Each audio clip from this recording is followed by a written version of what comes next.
Today is Monday, November 29th, 2021. The time is 9 a.m. Special meeting agenda for our airport and our airport advisory board update with our director, Stephen Kiergaard. Calling this meeting to order, attending Commissioners Duncan, Brooks, and Filios. Do we have any changes to the agenda? No. Hearing none, moving right along. Our first item is a review of the November 10th Airport Advisory Board draft minutes. All we've done is Joan and Stephen, as I was unable to. Oh, go right ahead, Joan, Stephen.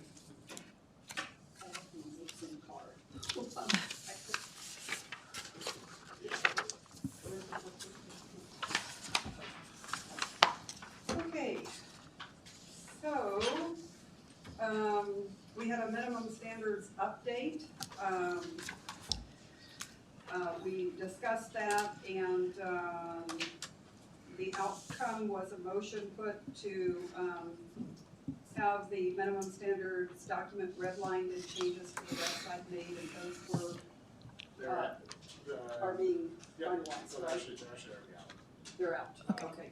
So the minimum standards are actually been sent out, distributed to our list as well as on our website. Can you, I'm sorry, you gotta push your. Oh, sorry about that. No, you can leave it in the middle. Yeah. So you can pick up Joan. Okay. The minimum standard, draft minimum standard update is out. The board requested it would go out for comments.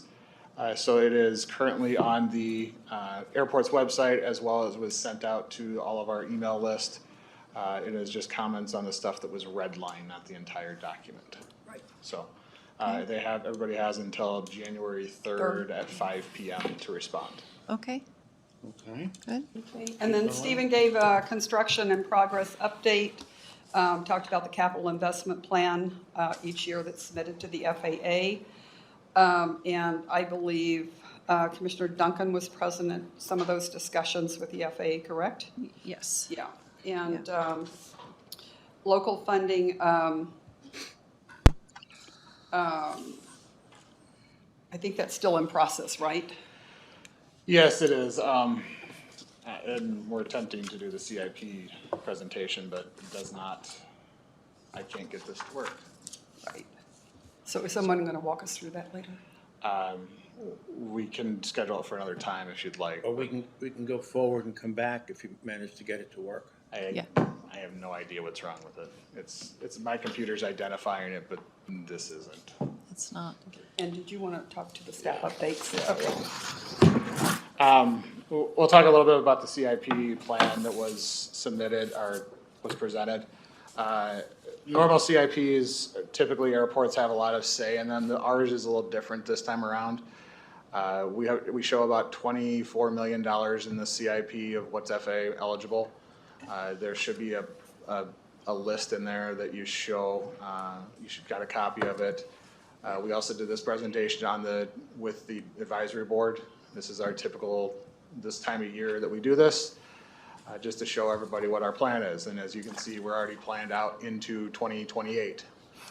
At the request of the FAA was kind enough realistically to allow the shifting of projects.